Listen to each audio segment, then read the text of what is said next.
यशोमती मैया के नंद लाला।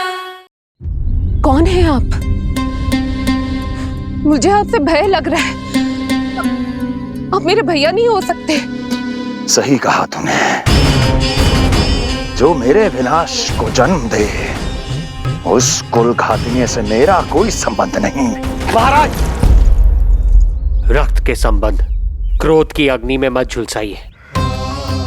जिस बहन को आपने बचपन से आज तक इतना प्रेम दिया, क्या वो आपके विरुद्ध किसी षड्यंत्र में सहायक हो सकती है?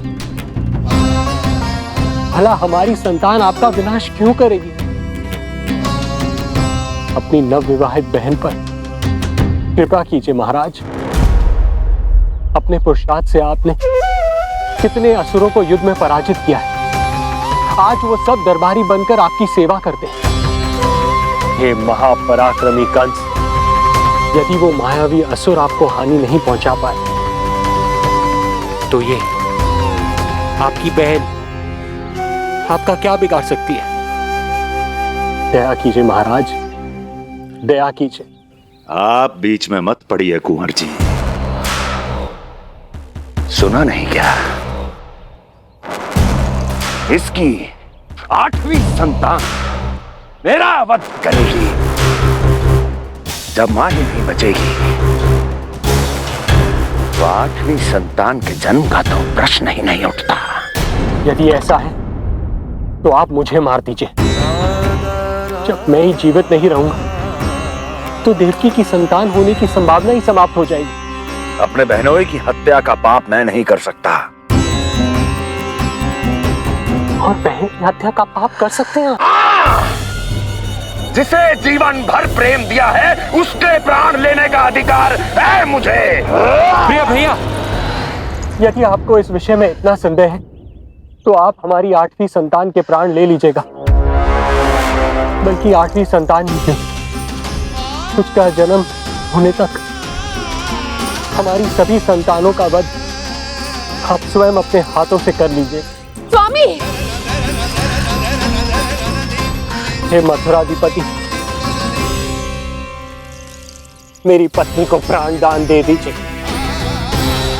मैं महाराज शूरसेन का पुत्र वसुदेव आपको वचन देता हूं, अपनी 8 संतानों को जन्म लेते ही स्वयं आपके सामने प्रस्तुत करूंगा। अपनी 8 संतानों को जन्म लेते ही स्वयं आपके सामने प्रस्तुत करूंगा।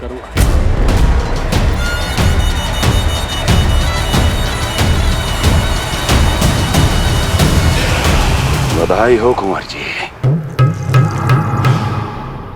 अपनी पत्नी के प्राण बचाने में आप सफल हुए, किंतु आपकी संतानें इतनी भाग्यशाली नहीं होंगी। वचन स्मरण रहे।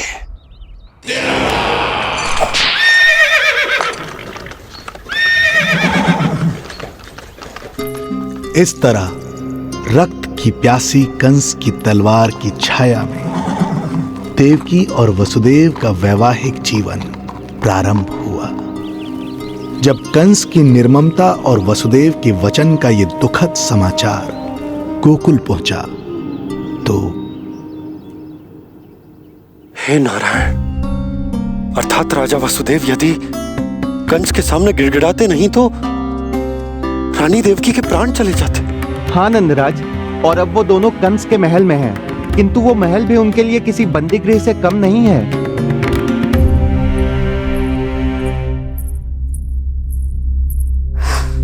एक भाई अपनी बहन के साथ ऐसा करने की सोच भी कैसे सकता है? मेरा बस चले तो उस दुष्ट कंस को मटके में डाल के घोट के रख दूं, जैसे मलाई घोट के माखन निकाला जाता है।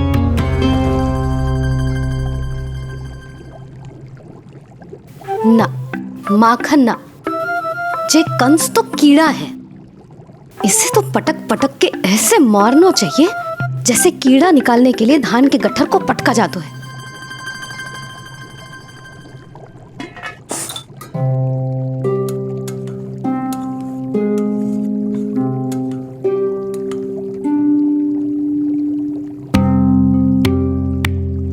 किंतु जब रोहिणी जिज्जी को पता चलेगा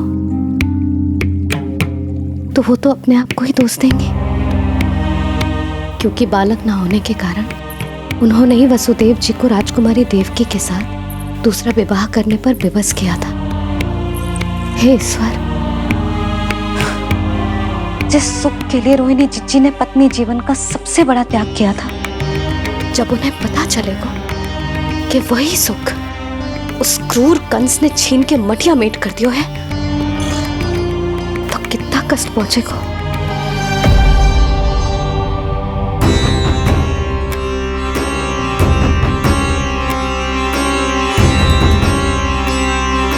रोहिणी जीजी,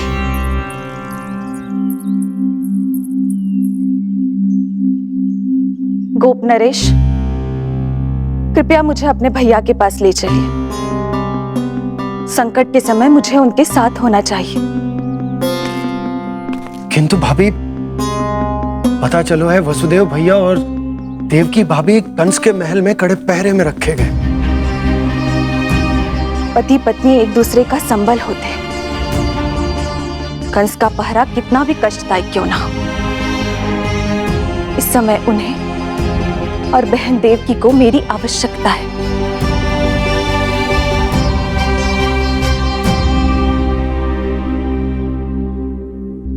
ये मेरी विवशता है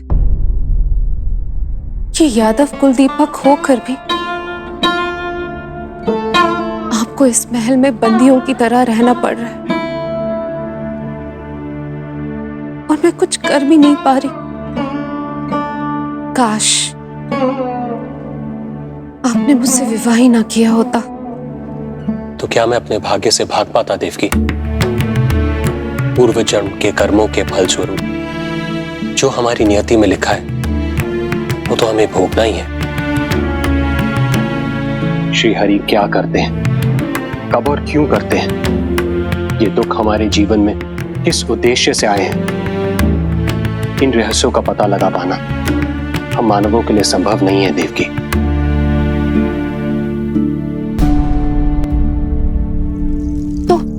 तो फिर चलिए यहां से भाग चलते हैं, कहीं ऐसे स्थान पर जहां भैया की छाया भी हम पर ना पड़ सके। नहीं प्रिय, कंस के गुप्तचरों की दृष्टि हम पर अवश्य होगी, और मैं ऐसा कोई कार्य नहीं कर सकता जिससे तुम्हारे जीवन पर कोई संकट आए। और मैंने उन्हें अपनी सभी संतानों को सौंपने का वचन भी दिया है। अपना वचन मेरे लिए प्राणों से भी अधिक महत्वपूर्ण है देवकी।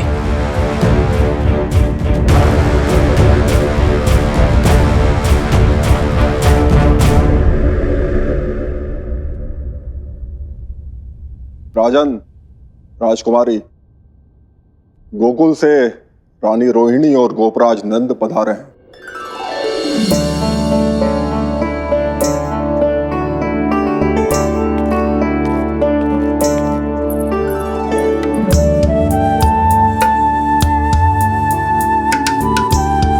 स्वामी,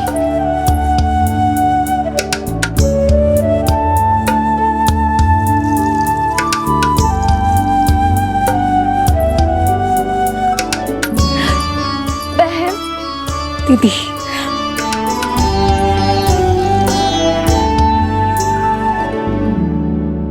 भाई नंद, जो आप हमारे लिए कर रहे हैं उसके लिए धन्यवाद शब्द बहुत छोटा है। मैं अपने भाग्य को स्वीकार कर चुका हूं। यदि यही श्री नारायण की इच्छा है तो यही सही।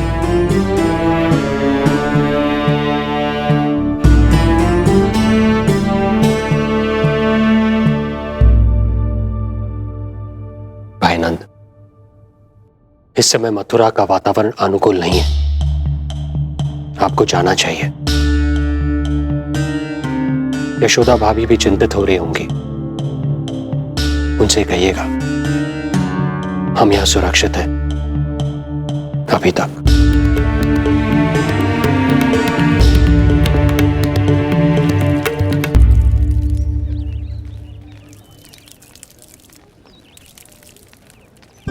वसुदेव भैया का भाग्य पर भरोसा अधिक। वे अपनी संतानों को कंस को अवश्य सौंपेंगे। हे ईश्वर, इतना कठोर वचन, जब इसे निभाने का कठिन समय आएगा तो कैसा अनुभव करेंगे वे? उनका हृदय तो चकनाचूर हो जाएगा।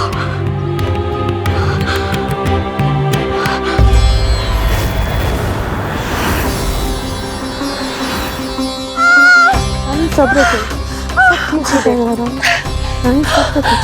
देवकी, मैं महाराज शूरसेन का पुत्र वसुदेव आपको वचन देता हूं, अपनी 8 संतानों को जन्म देते ही स्वयं आपके सामने प्रस्तुत करूंगा।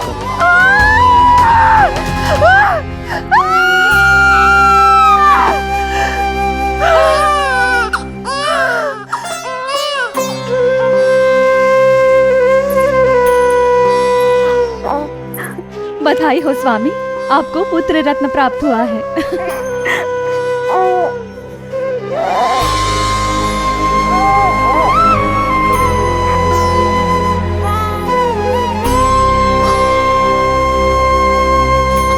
महाराज को पता चला तो क्या होगा?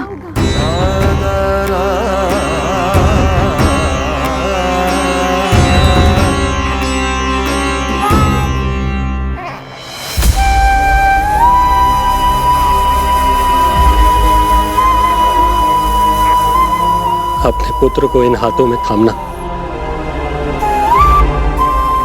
कितने वर्षों से इस पल की प्रतीक्षा कर रहा था मैं,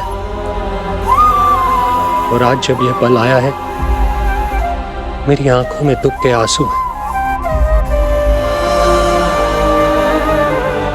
एक पिता जब प्रथम बार अपनी संतान को गोद में उठाता है तो सबसे पहले यह सोचता है कि उसे क्या नाम दूं, उसका सुनहरा भविष्य कैसे सुनिश्चित करे। किंतु मैं वो भाग्यहीन पिता हूं जो अपने पुत्र का भविष्य मृत्यु के अंधकार में डुबोने जा रहा है। मैं इसे नाम देकर क्या करूंगा?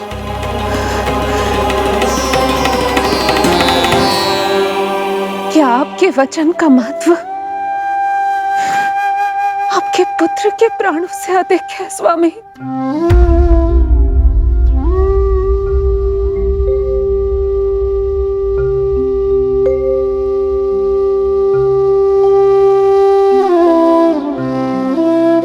श्री नारायण का दूसरा नाम सत्य होता है देवकी। तुम ही कहो, मैं श्री नारायण से विमुख कैसे हो जाऊं?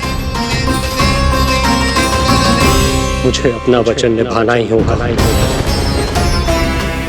हृदय के टुकड़े टुकड़े क्यों ना हो जाए, मुझे इसे कंस तक ले जाना ही होगा।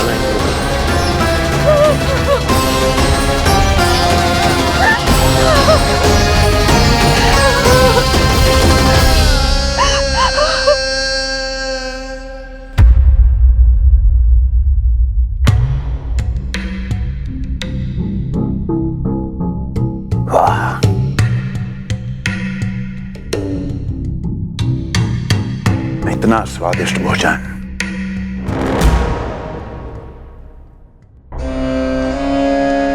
किसी विशेष इच्छा की पूर्ति के लिए मुझे सम्मोहित तो नहीं करना चाहती? मुझे पति के रूप में प्राप्त कर तो चुकी हो, अब प्राप्त करने को क्या क्या बचा है प्राप्ति? मैं प्राप्ति नहीं, अस्थि हूँ स्वामी। प्राप्ति तो छुई मुई बनकर वहां खड़ी है। आप सदैव अपने विषय में ही सोचते हैं, कभी मेरे ओर भी निहारा कीजिए, तभी तो मेरा नाम सही से स्मरण होगा आपको। मैं अपने विषय में ही सोचता हूं, तभी तो 10 दिशाओं में मेरे नाम का डंका बजता है, मेरे साम्राज्य का विस्तार होता है, तभी तो मेरा अस्तित्व है। अस्थि स्मरण रहे, तुम हो क्योंकि मैं हूं।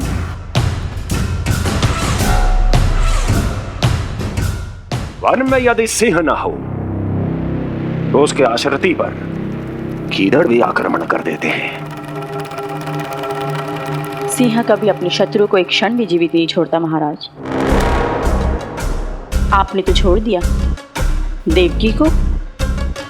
सिंह नहीं, आप वो गाय हैं जो अपनी कसाई से अथाह प्रेम करती है।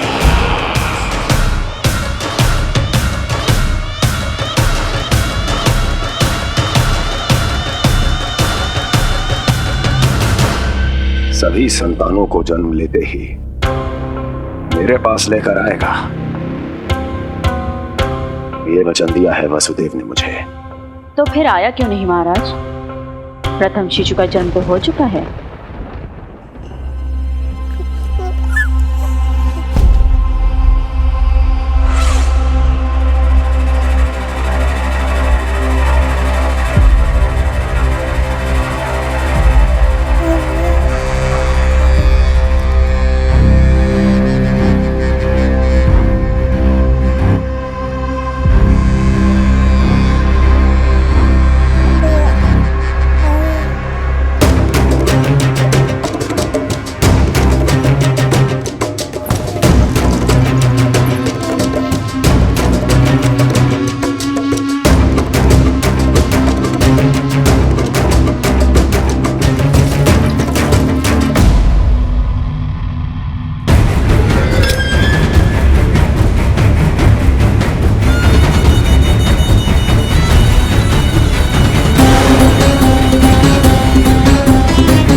पिछड़े कुल के यादव अपना वचन मिथ्या नहीं होने देते महाराज।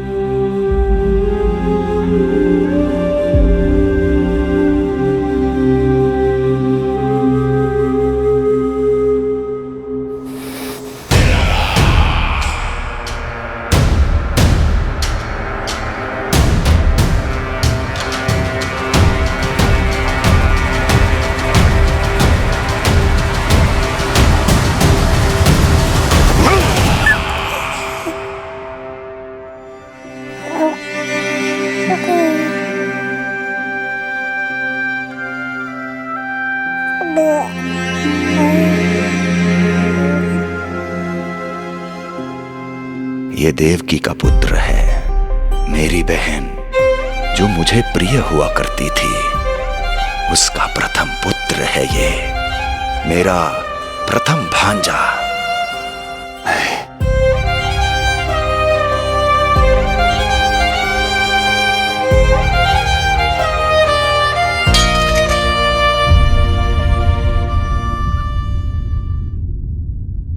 इसे वापस ले जाइए कुंवर जी।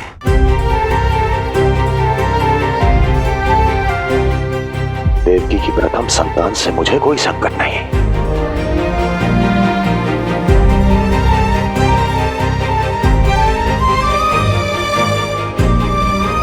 और आपको क्या लगता है कुंवर जी कि मैं कोई राक्षस हूं क्या?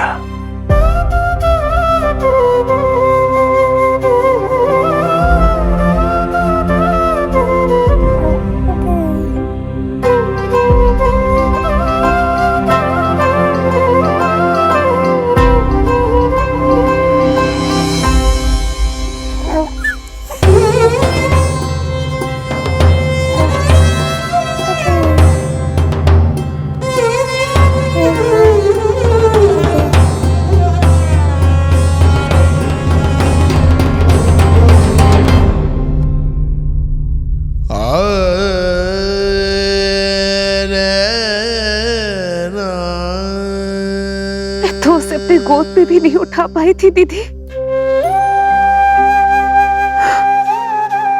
उसका वो सुकुमार मुख मेरी स्मृति से जा ही नहीं रहा। वो मधुर रुदन अभी तक मेरे कानों में गूंज रहा है। मैं तुम्हारी पीड़ा का अनुमान लगा सकती हूँ देवकी। मैंने उसे जन्म नहीं दिया था, फिर भी मेरे कान अभी तक उसके रुदन की ध्वनि सुन रहे हैं। क्योंकि ये अपनी माओ को पुकार रहा है। तुम्हारे भैया ने हमारे पुत्र को प्राणदान दे दिया है देवकी।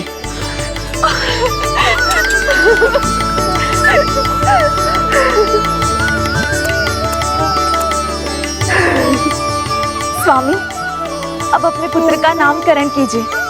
इसे ऐसा नाम दीजिए कि इसका भविष्य यश और कीर्ति से परिपूर्ण हो। कीर्तिमान कीर्तिमान होगा इसका नाम।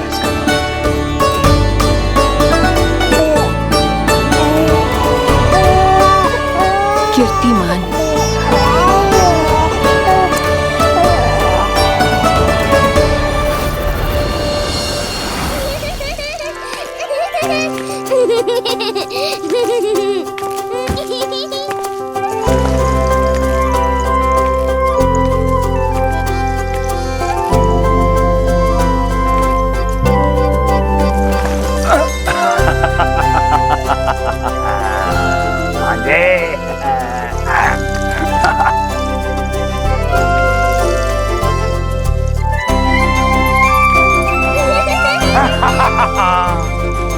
भांजे भांजे, मामा से बचना असंभव है।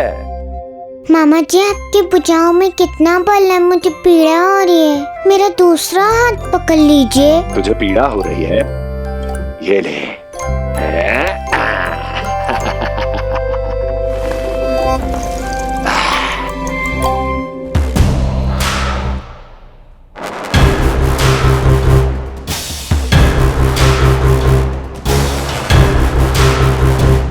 नारायण नारायण। मामा जी मूर्ख बन गए, मामा जी मूर्ख बन गए, मामा जी मूर्ख बन गए। इतना दुस्साहस! जा खेल। अब मामा जो है देवर्षि के साथ मंत्रणा करेंगे। जा खेल। क्योंकि अत्यंत महत्वपूर्ण ना हो तो देवर्षि हमारे द्वार पर आने का कष्ट नहीं उठाएंगे। कहिए देवर्षि, कैसे आना हुआ? मैं तो बस आपको ये अद्भुत कमल पुष्प भेंट करने आया था महाराज। इसे देखते ही मुझे आपका स्मरण हुआ था। मानो ये मुझे पुकार कर कह रहा हो, मुझे महाराज कंस के पास ले चलिए। इसमें तो कुछ भी विशेष नहीं है देवर्षि।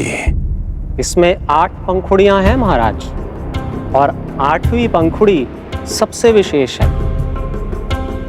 यदि विश्वास न हो तो आप स्वयं गिनकर देख लीजिए। आप मेरा उपहास कर रहे हैं देवर्षि। आप गिनिए तो सही महाराज। 1 2 3 4 5 6 7 8। क्या आप निश्चित रूप से कह सकते हैं कि यही 8वीं पंखुड़ी है? विचार कीजिए महाराज। क्या आप बिना किसी शंका के कह सकते हैं कि कौन सी पंखुड़ी पहली है और कौन सी 8वीं? क्या आप पूर्ण विश्वास के साथ कह सकते हैं कि कौन प्रथम है और कौन अंतिम? फिर चाहे वो पंखुड़ी हो या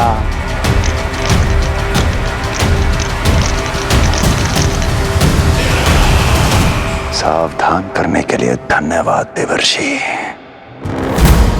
कंस के साथ धोखा करने वाले को अति भीषण दंड मिलेगा। भविष्य में ऐसी कल्पना मात्र से ही मेरे शत्रु भय से कांप उठेंगे। मथुरा नरेश, मैं तो मात्र पंखुड़ियों की बात कर रहा था। यदि आपने कुछ और समझ लिया है तो उसका उत्तरदायित्व मेरा नहीं है। नारायण नारायण।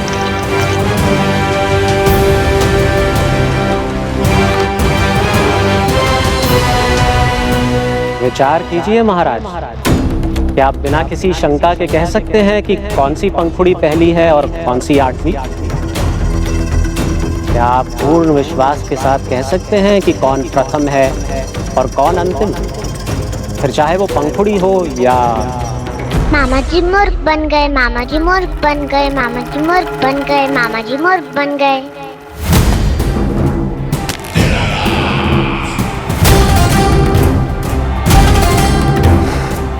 कंस को कोई मूर्ख नहीं बना सकता।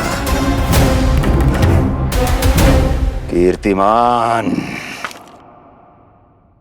जी मामा जी। क्रोध काम लोभ मद मोह मत्सर, क्रोध काम लोभ मद मोह मत्सर, क्रोध काम लोभ। मामा जी मुझे दर्द हो रहा है।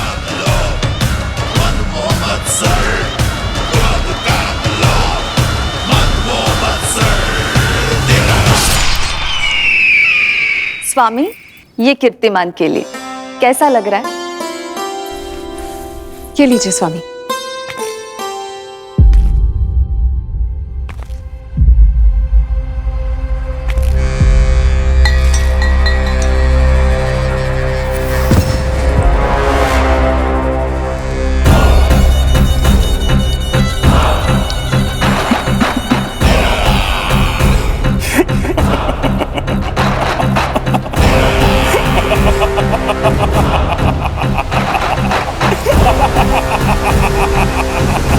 नेत्रों के सामने अपनी संतान की हत्या होते हुए देखना कितना पीड़ादायक रहा होगा ये दृश्य।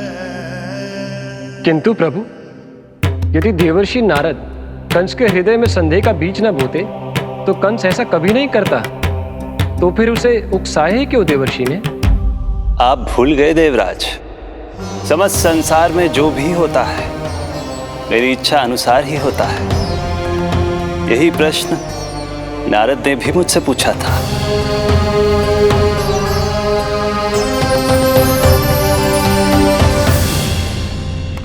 नारायण नारायण।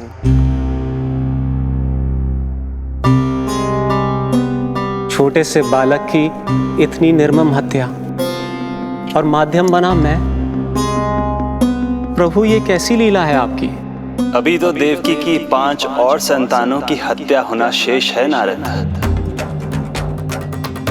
अब से कंस शिशुओं के जन्म लेते ही उनकी हत्या कर देगा। यदि जन्म के तुरंत बाद ही मृत्यु होनी है तो जन्म का लाभ ही क्या है प्रभु? यही विधि का विधान है नारद। कीर्तिमान और शेष 5 बच्चे श्रापग्रस्त हैं। जन्म के कर्मों के अनुसार अल्पायु होना उनकी नियति है। उनकी मृत्यु के बाद ही शेषनाग के अंश के रूप में बलराम और मेरे अंश के रूप में श्री कृष्ण का अवतार संभव होगा। नारायण नारायण।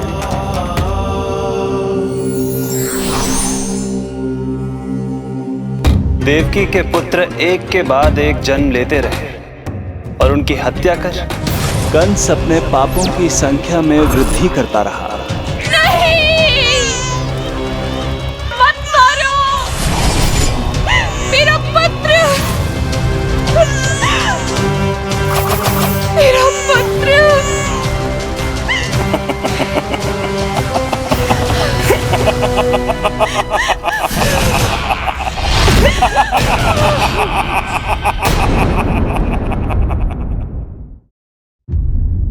अब उसकी क्रूरता की कथा ऐसे मोड़ पर आ पहुंची जहां से वापसी असंभव है,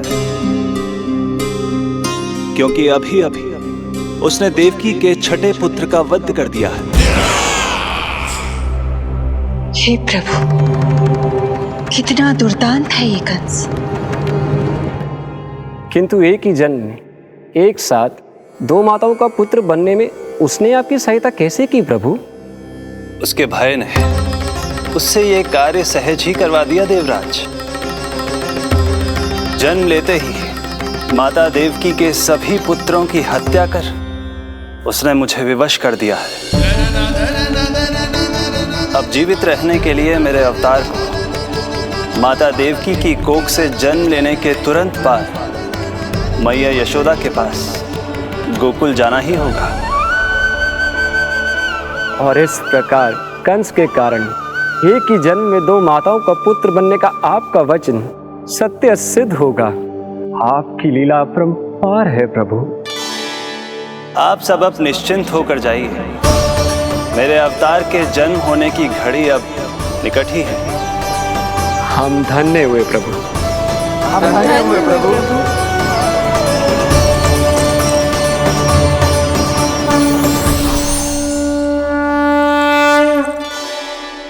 मुझे तो अभी से मैया यशोदा के साथ आपको खेलते हुए देखने की उत्सुकता हो रही है। उनकी प्रवृत्ति कितनी निराली है। क्रोध ना करूं तो क्या करूं? देखिए इसकी शैतानी, फिर चला गया सुलक्षणा के बगीचे में फूल खाने। और आपको तो पता है ना सुलक्षणा का, इतनी सी त्रुटि हो जाए पूरे गांव में बखान करने में कोई कमी ना रखती। और जे की अरे जब ग्वालिनों को पता चलेगा तो क्या कहेंगी? यही ना कि जसोदा अपने बच्चे को खाना ना देती, भूखा रखे है। सुनो जी, मैं तो कहती हूँ अब ब्याह करा देते इसका। अब वो ही ध्यान रखेगी इसका। केवल पत्नी सुधार सकती है तुझे। तुम इसके बारे में बात कर रही हो कि मेरे बारे में? नहीं, वैसे सारे गोकुल वाले यही कहते हैं कि हमारे घर पर तुम्हारा ही राज चलता है। हे नारायण, ये परिहास की बात है क्या? मैं इतना दबा के रखती हूँ क्या आपको? यशोदा, हास की बात थी। रामू के कारण मुंह से निकल गई। तुझसे तो मैं बात ही ना करूंगी। कर अपने मन की।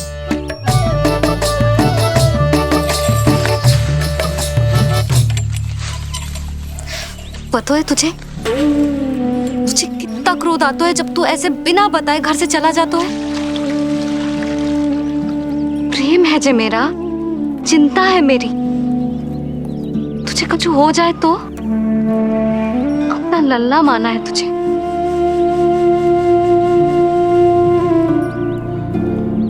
मेरे भाग्य में तो आमन्ना लिखो ही ना है।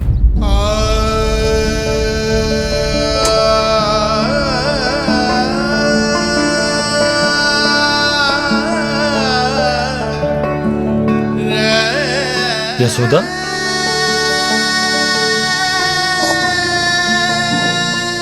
आपको पता है जब मैं छोटी थी इसके जैसी चंचल थी। गांव वाले कहते थे एक बार बड़ी हो जाएगी अपने आप ठहराव आ जाएगा। ना आयो।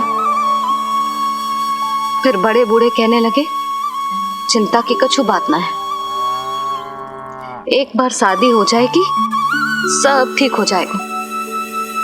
ना हुआ। फिर सबन ने कही एक बार बालक हो जाने दो, गोद भर जाएगी अपने आप परिपक्व हो जाएगी। पर गोद तो भरी ना मेरी। बालक तो हुआ ही ना। उस पर जब जे भी भाग जाता है तो मुझे रह रह के यही स्मरण होता है कि कमी मुझ में ही है। मैं ही किसी बात का ध्यान न रख पाती। संभव है यही कारण से नारायण ने बालक ना दियो मुझे। यदि देते तो बहुत बुरी मैया बनती मैं। यशोदा, क्या होगा तुम्हें? कहाँ की बात कहाँ लेकर जा रही हो तुम?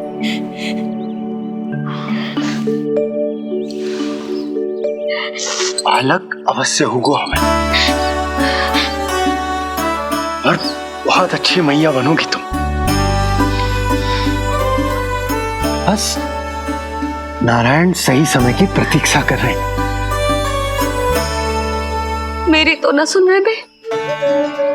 आप ही कह दियो उनसे, अब और प्रतीक्षा ना होगी मुझसे।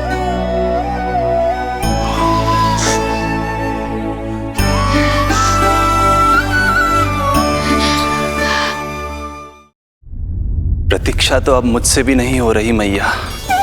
तो फिर मैया की इच्छा पूरी कीजिए प्रभु।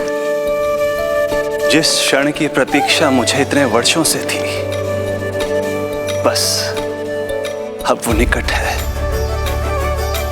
किंतु प्रभु, आपको तो माता देवकी का 8वां पुत्र बनकर जन्म लेना है, तो फिर 7वां पुत्र? धीरज रखिए, धीरज। आपको तो ज्ञात ही है, मेरे यहां देर है, अंधेर नहीं। मैं यहाँ तुम दोनों पर आश्रित हूँ यशोदा। भोजन, सुरक्षा, परिवार का अपनापन सब कुछ दिया है तुमने मुझे, किंतु मेरा दुख मुझे एक क्षण भी चैन लेने नहीं देता।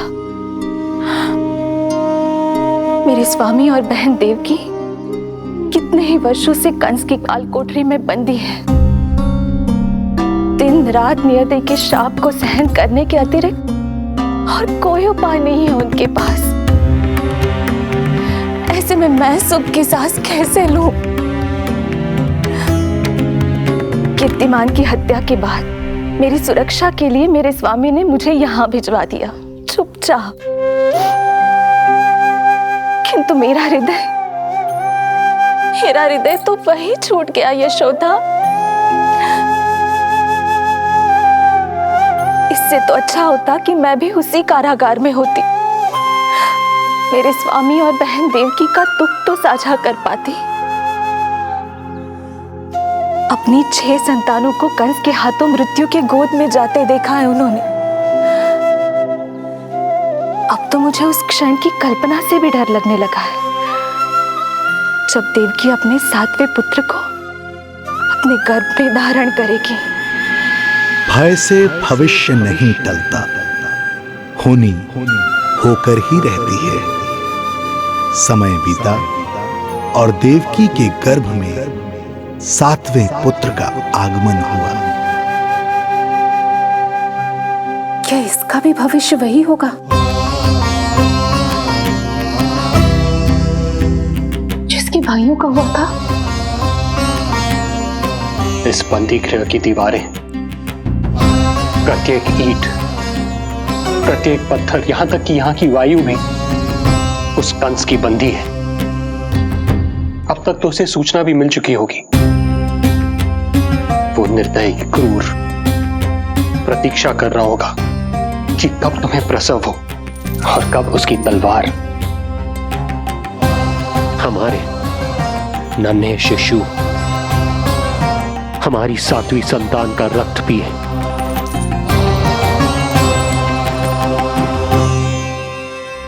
दुर्जन, तुम देवकी की कालकोठरी के बाहर स्वयं उपस्थित रहोगे, प्रत्येक पल 8वां प्रहर। जैसे ही शिशु पहली श्वास ले, तुम मुझे सूचित करोगे। अवश्य महाराज, आज्ञा दें।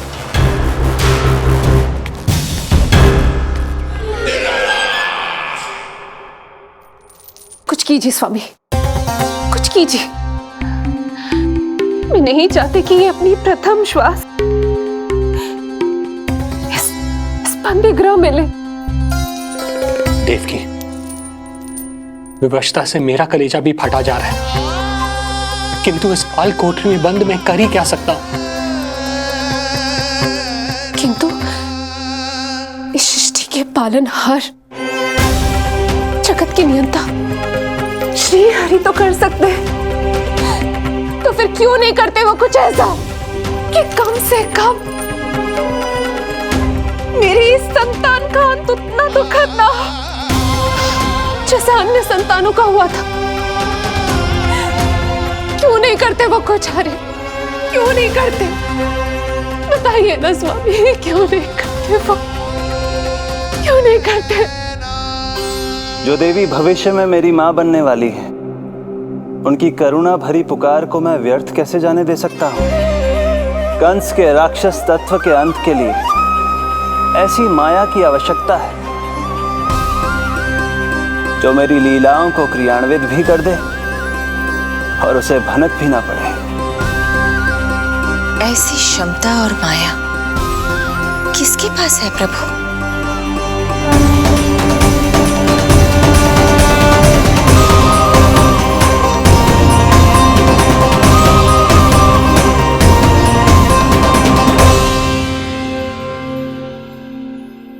ओम नमो आकर्षिणी ज्वाला मालिनी, ओम नमो भगवती क्लेशनाशिनी।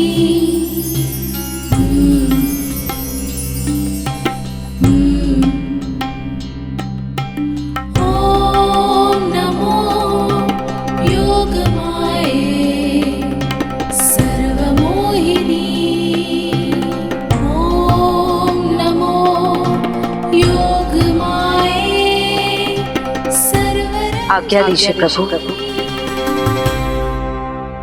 माता देवकी का गर्भपात करके उस संतान को रानी रोहिणी के गर्भ में स्थापित कीजिए देवी।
लो जिज्जी, संभालो अपने लल्ला को।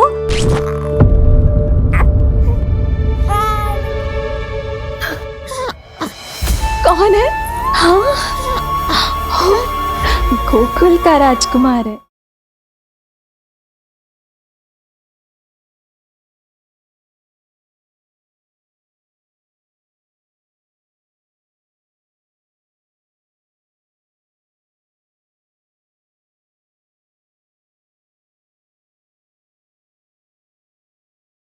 यशोमती मैया के नंद लाला।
योग माया ने अपना कार्य पूर्ण किया।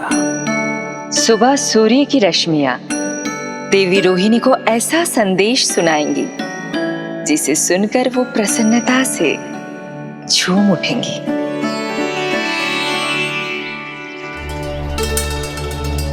यादव कुल के नए राजकुमार के आगमन पर बहुत बहुत शुभकामनाएं रानी।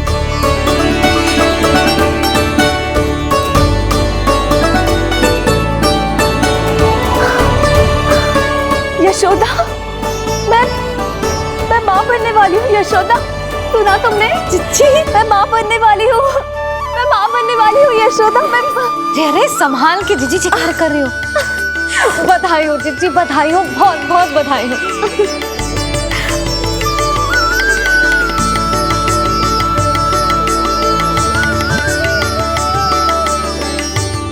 विधि का विधान भी विचित्र होता है।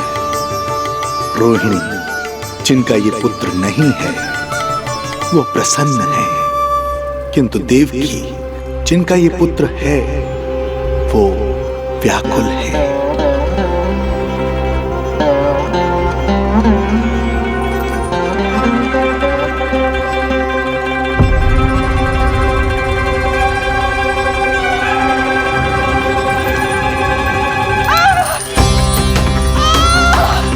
क्या हुआ देवकी?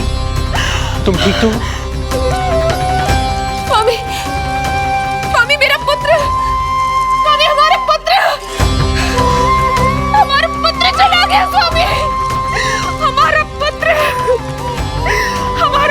चला गया। धीरज धरो देवकी, संभव है यही श्री हरि की इच्छा हो। किंतु मैंने उनसे ये तो नहीं मांगा था ना स्वामी। मैंने कहा था हमारा पुत्र यहाँ श्वास न ले। इसका ये अर्थ नहीं था। क्यों किया नारायण ने ऐसा? क्यों किया?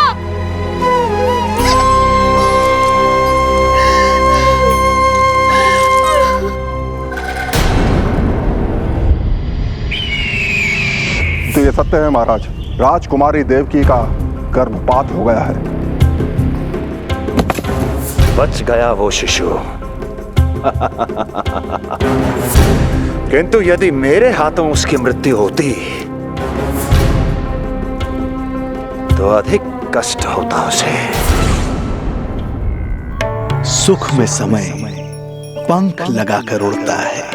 शीघ्र ही रोहिणी के प्रसव का दिन आ पहुंचा और उसने एक स्वस्थ और सुंदर बालक को जन्म दिया।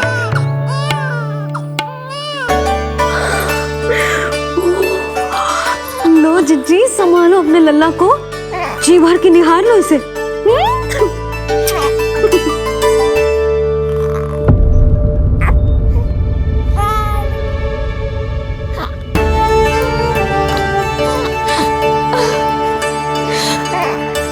मेरा पुत्र राजकुमार।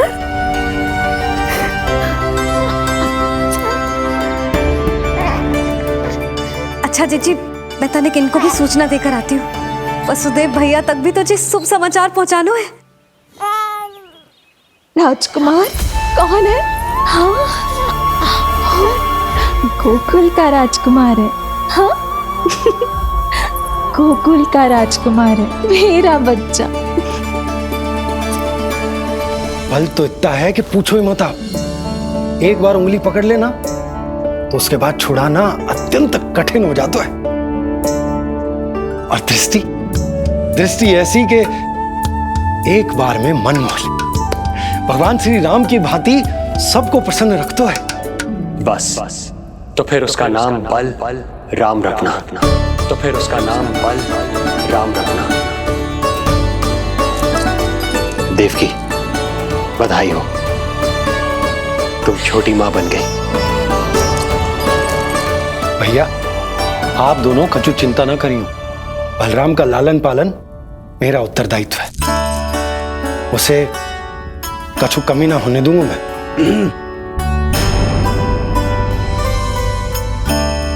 मुझे चलना चाहिए। कितने वर्षों बाद तुम्हारे कारण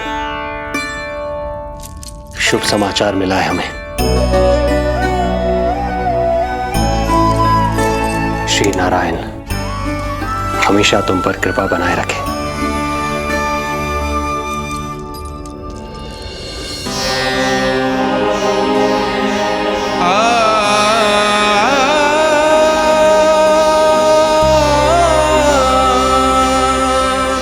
आपको बहुत बहुत बधाई हो स्वामी।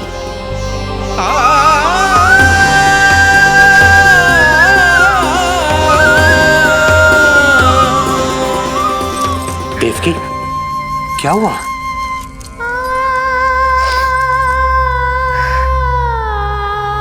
कुछ नहीं। रोहिणी दीदी ने आपको वो सुख दे दिया जो मैं कभी ना दे सकी। उन्होंने आपको संतान दे दी, किंतु मैं देवकी,